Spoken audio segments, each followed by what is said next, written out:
अस्सलाम वालेकुम रहमतुल्लाहि व बरकातुहू। कल एक अफसोसनाक वाक़या पेश आया और अफसोसनाक वाक़या ये था कि जहाँ कहीं भी एहतजाज हो रहा था उनके ऊपर लाठियाँ बरसाई गई, उनको मारा गया। ये बहुत ही अफसोसनाक खबर थी। आप ये मनाज़र देख रहे हैं मेरी स्क्रीन की बैक पे कि मुज़ाहिरीन को लाठियों से मारा जा रहा है। अब ये कौन मुज़ाहिरीन है पता है आपको? ये वो मुज़ाहिरीन है जो कि गज़ा के लिए निकले हैं। ये वो मुज़ाहिरीन है जो कि फ़लस्तीन के हक़ में निकले हैं और नारे लगा रहे हैं।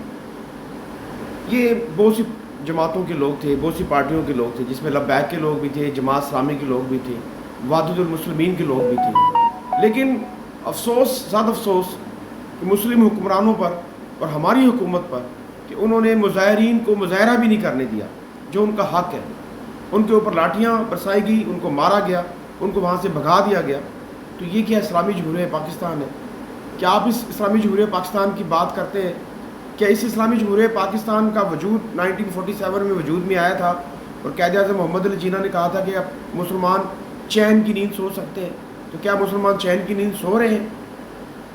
एहतजाज करने से सिर्फ अवाम को और हुकूमत को एक पैगाम दिया जाता है कि खुदारा होश के राखूं लें।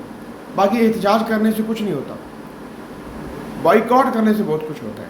ये जितने लोग एहतजाज कर रहे हैं इनको बाइकआउट का लेसन देना चाहिए, बाइकआउट का प्रोमो चलानी चाहिए, बाइकआउट की तरफ आवाम को लेके आना चाहिए, आवाम में शऊर डेवलप करना चाहिए कि बाइकआउट करें, खुदा बाइकआउट करें। अगर आप बाइकआउट नहीं करते तो डेफिनेटली इसराइल जो है वो मजबूत से मजबूत तर होता जा रहा है। एहतजाज का मकसद ये होता है कि आप एक मैसेज कन्वे करें आवाम में कि ये जो जुल्म और सितम हो रहा है इसके ख़िलाफ़ उठ खड़े हों। और आप कैसे उठ खड़े होंगे? बाइकआउट करेंगे। बाकी आप देख लें कि मुल्क पाकिस्तान में क्या कुछ हो रहा है और आपने जिन लोगों को वोट डाले हैं वो आपके साथ क्या कुछ कर रहे हैं, आपके अवाम के साथ क्या कुछ कर रहे हैं, आपके पाकिस्तान के साथ क्या कुछ कर रहे हैं।